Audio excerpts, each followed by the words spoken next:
ನಾನೇ ಮಂತ್ರಿಯಾಗಿ ಮಾಡಿಸಿದ್ದದು. ನಿಮಗೆ ಗೊತ್ತಿದೆಯಾ?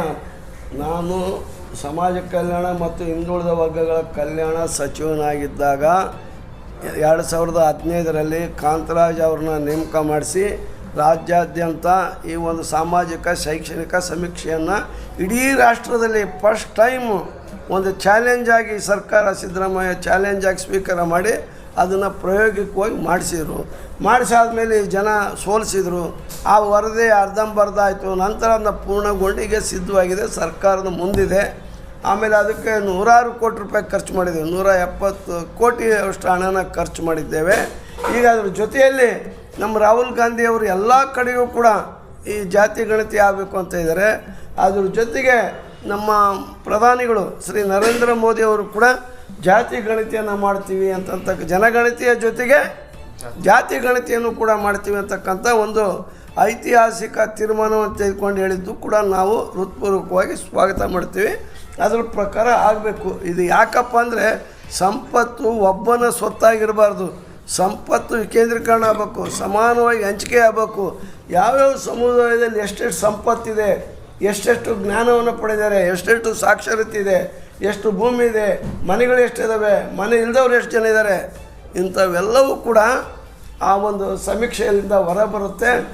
ಯಾವ ಅವಕಾಶ ವಂಚಿತ ಸಮುದಾಯಗಳಿಗೆ ಉದ್ಧಾರ ಮಾಡಲಿಕ್ಕೆ ಯೋಜನೆ ಹಾಕಲಿಕ್ಕೆ ಸರ್ಕಾರಗಳಿಗೆ ಇದು ಕೈಗನ್ನಡಿ ಆಗುತ್ತೆ. ಈ ಕಾರಣದಿಂದ ಜಾತಿ ಗಣತಿ ಆಗಬೇಕು. ಅದು ವರದಿನ ತಕ್ಷಣ ಅದನ್ನು ಕೂಡ ಜಾರಿ ಕೆಲವು ಲಿಂಗಾಯತ ಸಮುದಾಯದ ಮುಖಂಡರು ಇರ್ಬೋದು, ಒಕ್ಕಲಿಗ ಸಮುದಾಯದ ಮುಖಂಡರು ಅವರೇ ಅದಕ್ಕೆ ವಿರೋಧ ಮಾಡಾಕ್ತಾರೆ. ಸರಿಯಾಗಿಲ್ಲ, ವೈಜ್ಞಾನಿಕವಾಗಿಲ್ಲ ಅಂತ ಹೇಳಿ ಅದನ್ನು ವಿರೋಧ ಮಾಡಕ್ಕೆ. ಸ್ವಾಮಿ, ನಿಮ್ಗೆ ಹೇಳ್ತೀನಿ, ಯಾವ ವರದಿನ ಸ್ವೀಕಾರ ಮಾಡಿದರೆ ಅವನೂರು ಆಯೋಗದ ವರದಿ ಬಂದಾಗ ಬನ್ನಿ ಮಾಡಿರಿ ಸ್ವಾಮಿ ಅಂತ ಹೇಳಿದ್ರೆ ಸ್ವಾಗತ ಮಾಡ್ತೀವಿ ಅಂದರೆ ಅವಾಗಲೂ ಯಾವಾಗಲೂ ಕೂಡ ವಿರೋಧ ಮಾಡೋ ಇರ್ತಾರೆ ಪ್ರಜಾತಂತ್ರದಲ್ಲಿ. ಹಂಗೆ ಅದರ ಅಂತಂದು ಹೇಳ್ಬಿಟ್ಟು ಆಳುವ ಸರ್ಕಾರಗಳು, ಆಳುವ ನಾಯಕ, ನಾಡಿನ ತೊರೆ ಹಿಂದೆ ಸರಿಬಾರ್ದು. ದೇವರಾಜ್ ಅರಸು ಏನು ಮಾಡಿದರು? ನೀವು ಹುಟ್ಟಿದ್ರಿಲ್ಲ, ಯಾರಿಗೂ ಗೊತ್ತು. ಅವಾಗ ದೊಡ್ಡ ಚಳವಳಿ ಮಾಡಿದರು, ಆಗಬಾರ್ದು ಅಂತೇಳಿ. ಆಗಬೇಕು ಅಂತ ಚಳವಳಿ ಮಾಡಿದರು, ಯಾವುದಕ್ಕೂ ಕೇರ್ ಮಾಡಿದೇ ಅನುಷ್ಠಾನಕ್ಕೆ ತಂದರು ಅಲ್ವಾ? ಅಲ್ಲ, ಈಗ ಎಲ್ಲರೂ ಒಪ್ಪಿದ್ದಾರೆ. ಈಗ ಒಕ್ಕಲಿಗರು ಒಪ್ಪಬೇಕು, ವೀರಶೈವರು ಒಪ್ಪಬೇಕು, ಅದನ್ನು ತರಲಿ. ಅದರಲ್ಲಿ ನೀವು ಎತ್ತಿದ್ರೆ ನೀವು ಎತ್ತಿಡಿರಿ, ಹಿಂಗೆ ಮಾಡಿದ್ದೀರಿ ನೋಡ್ರಿ ಅಂತಂದೇಳಿ ಪ್ರತಿ ಹಳ್ಳಿ, ಪ್ರತಿ ಬೂತ್ನಲ್ಲಿ ಏನೇನಿದೆ ಅನ್ನೋದನ್ನು ಅಂಕಿ ಅಂಶಗಳನ್ನು ಅದು ಹೊರ ಬರುತ್ತೆ. ಆವಾಗ ನಿಮ್ಮ ಒಂದು ಊರಿನಲ್ಲಿ ಹೋಗಿ ನೋಡ್ರಿ ಇಷ್ಟು ಮನೆ ಅದಾವೆ, ಇಷ್ಟು ಬರೆದಿರ, ಇದು ಅನ್ಯಾಯ ಆಗಿದೆ ಅಂತ ಹೇಳ್ರಿ, ಸರಿಪಡಿಸೋಣ. ಯಾರು ಬಿಟ್ಟು ಹೋಗಿದ್ದಾರೆ ಬೇಕಾದ್ರೆ ಅವ್ನು ಸೇರ್ಪಡೆ ಮಾಡು. ಅಲ್ಲೇ ಸರ್?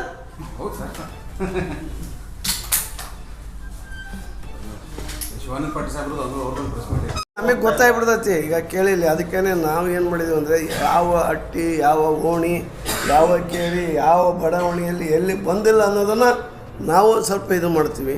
ಮೇಲಾಗಿ ಎಷ್ಟು ಕುಟುಂಬಗಳ ಮನೆ ಇದಾವೆ ಅನ್ನೋದು ಕೂಡ ಒಂದು ದತ್ತಾಂಶ ಇದೆ. ಅಷ್ಟು ರೀಚ್ ಆಗಲೇಬೇಕು. ಸಮೀಕ್ಷೆ ಆದಮೇಲೆ ಯಾವಾಗ ಸರ್ಕಾರ ಸಮೀಕ್ಷೆ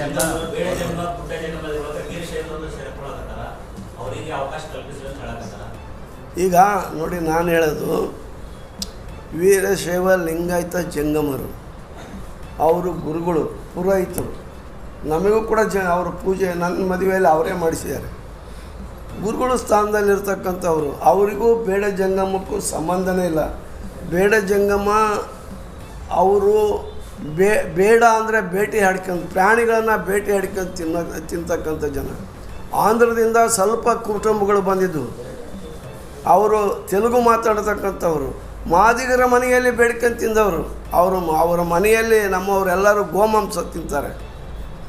ಆ ಗೋಮಾಂಸನ ಹೊರಗಿದ್ದು ಅಲ್ಲಿ ಬಂದು ಅಲೆಮಾರಿಗಳವರು ಅವರು ಬಂದು ಮಾದಿಗರ ಮನೆ ಹಟ್ಟಿ ಹತ್ರ ಶೆಡ್ ಹಾಕ್ಕೊಂಡು ಭಿಕ್ಷೆ ಕೇಳ್ಕೊಂಡು ಭಿಕ್ಷೆ ಎಲ್ಲ ಆದಮೇಲೆ ಒಂದು ದಿನ ಅಲ್ಲಿ ಉಳ್ಕೊಂಡು ಮತ್ತೆ ನಮಸ್ಕಾರ ಹೇಳಿ ಮತ್ತೊಂದು ಊರಿಗೆ ಹೋಗೋರು. ಈಗ ಇದ್ದರು. ಯಾವಾಗ ಅಂದೇನೋ ಒಂದು 50 ವರ್ಷಗಳಿಂದನೋ ಯಾವಾಗ ಅವ್ರು ಆ ಜನಾಂಗನೇ ನಶಿಸಿ ಹೋಗ್ಬಿಟ್ಟಿದೆ. ಬೇಡ ಜಂಗಮ ಅನ್ನೋರು ಇಲ್ಲ. ನಾನು 5 ವರ್ಷ ಮಂತ್ರಿ ಆಗಿದ್ದೆ. ಯಾರು ಕರ್ಕೊಂಬರ್ರಿ ಆ ಬೇಡ ಜಂಗಮನ ಅಂತಂದು ಹೇಳಿದ್ರೆ ಒಬ್ಬರು ಯಾರೂ ಬರೋದಿಲ್ಲ. ಬುಡುಗ ಜಂಗಮ ಅಂತ ಇದೆ. ಬೇಡ ಜಂಗಮ, ಬುಡುಗ ಜಂಗಮ. ಬುಡುಗ ಜಂಗಮ ಕೆಲವು ಕುಟುಂಬದವ್ರು ಇದ್ದಾರೆ, ಅವರು ತಗೊಳ್ಳಿ. ಆದರೆ ಬೇಡ ಜಂಗಮ ಅಂತಕ್ಕಂಥ ಒಂದು ಶಬ್ದ ಪರಿಶಿಷ್ಟ ಜಾತಿ ಪಟ್ಟಿಯಲ್ಲಿರೋದ್ರಿಂದ ಆ ಬೇಡನ ಈ ಕಡೆ ಯಾಕೆಂಡು ಬೇಡ ಜಂಗಮ ಅಂತಂದು ಹೇಳ್ತಾ ಇಟ್ಕೊಳ್ಳೋದು ಎಷ್ಟು ಸರಿ? ಈಗಾಗಲೇ ರೇಣುಕಾ ಚಾರ್ಯವರು ತಮ್ಮ ಮಗಳಿಗೆ ತಗೊಂಡ್ರ ತಮ್ಮದು ಅಲ್ಲ ತಗೊಂಡಿದ್ದಾರೆ.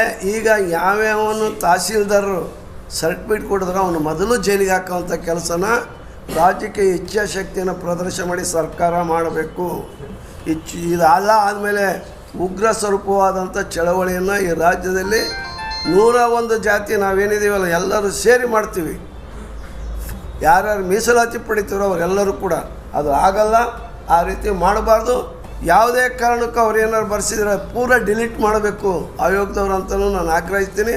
ಅದರ ಜೊತೆಗೆ ಸರ್ಕಾರ ಕೂಡಲೇ ಬೇಡ ಜಂಗಮವನ್ನು ಶೆಡ್ಯೂಲ್ಡ್ ಕಾಸ್ಟ್ ಪಟ್ಟಿಯಿಂದಲೇ ತೆಗೆದು ಬಿಸಾಕಬೇಕು. ತೆಗಿಯೋಕ್ಕೆ ಕೇಂದ್ರ ಸರ್ಕಾರಕ್ಕೆ ಶಿಫಾರಸು ಮಾಡಬೇಕು ಅಂತಂದೇಳಿ ಕೂಡ ನಾವು ಆಗ್ರಹ ಮಾಡ್ತೀವಿ. ಮಲ್ಲಿಕಾರ್ಜುನ್ ಖರ್ಗೆ ಅವರು ಹೇಳಿದಂಗೆ ಈಗ ಹಾಂ 500 ಜನ ಇದ್ದದ್ದು ಹಾಂ 10 ಲಕ್ಷ 20 ಲಕ್ಷ ತನಕ ಹೌದೌದು ತೋರ್ಸಾಕ್ತಾರ ಅಂತ ಹೇಳ್ತಾರೆ. ಹೌದಣ್ಣ. ಏನ್ ಮಾಡ್ತಾರೆ? ಈಗ ನಾನು ಹೇಳಿದ್ನಲ್ಲ ಅವ್ರನ್ನ ಶೆಡ್ಯೂಲ್ಡ್ ಕಾಸ್ಟ್ ಪಟ್ಟಿಯಿಂದಲೇ ತೆಗ್ಸಿ ಹಾಕಬೇಕು. ಆಮೇಲೆ ಇದರಲ್ಲಿ ಏನಾರು ಭಾಗವಹಿಸಿದ್ನಿ ಅಂದರೆ ಅದು ತಗೋಬಾರ್ದು. ಅದ್ರ ಜೊತೆಗೆ ಆಯೋಗಕ್ಕೆ ನಾನು ಮತ್ತೊಂದು ಹೇಳಿದ್ದೀನಿ, ಎಷ್ಟು ಜನ ಬೇಡ ಜಂಗಮರ ಹೆಸರಿನಲ್ಲಿ ಸರ್ಟಿಫಿಕೇಟ್ ಪಡೆದಿದ್ದಾರೆ ಎಲ್ಲ ದಾಖಲೆ ತರಿಸ್ಕೊಳ್ರಿ. ಒಂದು ಎಷ್ಟು ಜನ ಇದ್ದಾರೆ ನೋಡೋಣ. ಒಂದು 10,000 ಜನ ಇದ್ದಾರಾ, 5,000 ಜನ ಇದ್ದಾರಾ? 5,000 ಜನ ಇರಬೇಕಲ್ಲ ಆ ಸರ್ಟಿಫಿಕೇಟ್ ತೊಗೊಂಡವ್ರು. ಇನ್ನು ಉಳಿದವ್ರು ಎಲ್ಲರೂ ಏನಾರು ಹಂಗೆ ಸೇರಿಸಿದ್ರೆ ಅವೆಲ್ಲ ಬೋಗಸ್ ಅನ್ನೋದು ಗೊತ್ತಾಗುತ್ತಲ್ಲ. ಅದು ನೋಡಿಬಿಟ್ಟು ಅವನ್ನೆಲ್ಲ ಡಿಲೀಟ್ ಮಾಡಬೇಕು. ಆಮೇಲೆ ಎಲ್ಲೆಲ್ಲಿ ಇದನ್ನು ಯಾವುದೇ ಒಂದು ಜಾತಿನ ಕೊಡಬೇಕಂದರೆ ಅವನಿಗೆ ಕುಲಶಾಸ್ತ್ರದ ಅಧ್ಯಯನದ ಇರುತ್ತೆ, ಅವನ ಜಾತಿಯ ಗುಣ ಇರುತ್ತೆ. ಬೇಡ ಜಂಗಮ ಅಂದ್ರೇನು? ನೀನು ಮಾಂಸಾಹಾರಿನ, ಪ್ರತ್ಯೇಕವಾಗಿ ನೀನು ವಾಸ ಮಾಡ್ತೀಯಾ, ನೀನು ಅಸ್ಪೃಶ್ಯನ, ಊರಿಂದ ನೀನು ಹೊರಗಿದ್ಯಾ, ಸಮಾಜ ನೀನು ಅಲ್ಲಿಟ್ಟುತ್ತಾ, ಈಗಲೂ ಕೂಡ ನಿನ್ನ ಆ ರೀತಿ ನೋಡ್ತಾ ಇದೆಯಾ, ನಿನ್ನ ಭಾಷೆ ಏನು ಅಲ್ವಾ? ಏನು ಸರ್, ಇದನ್ನೆಲ್ಲ ನೋಡಿಕೊಡ್ಬೇಕು. ಅದನ್ನು ಬಿಟ್ಬಿಟ್ಟು ಇವರು ಅಧಿಕಾರಿಗಳು ಈಗ ನಿಮ್ಮಲ್ಲಿ ಜಾತಿ ಗಣತಿ ಮಾಡಿದ್ರು, ಮತ್ತೆ ಈಗ ಜನಗಣತಿ ಮಾಡಿದ್ರಿ. ಮೊದಲ ನಿಮ್ಗೆ ಡಾಟಾ ಇತ್ತು, ಜನಗಣತಿ ಒಳಗೆ ಡಾಟಾ ಇತ್ತು ನಿಮ್ದು. ಎಲ್ಲಿ ಈಗ ಏನು ಸರ್ಕಾರ ಮಾಡಿತ್ತು, ಜನಗಣತಿ ಮಾಡಿದ್ರು, ಮತ್ತೆ ಜಾತಿ ಗಣತಿ ಅವಶ್ಯಕತೆ ಇದೆಯಾ? ಜನಗಣತಿ ಒಳಗೆ ನಿಮ್ಗೆ ಡಾಟಾ ಅದ? ಇಲ್ಲ, ಅದರಲ್ಲಿಲ್ಲ. ಅದರಲ್ಲಿ ಆದಿ ಕರ್ನಾಟಕ, ಆದಿ ದ್ರಾವಿಡ, ಆದಿ ಆಂಧ್ರ ಅಂತಕ್ಕಂಥ 3 ಶಬ್ದಗಳು ಇವತ್ತು ನಮಗೆ ಅಪಾಯಕಾರಿಯಾಗಿ ಕಾಣ್ತಾ ಇದೆ. ಆ 3 ಶಬ್ದದ ಹೆಸರಿನಲ್ಲಿ ನಾವು ಸರ್ಟಿಫಿಕೇಟನ್ನು ಪಡೆದಿದ್ದೇವೆ.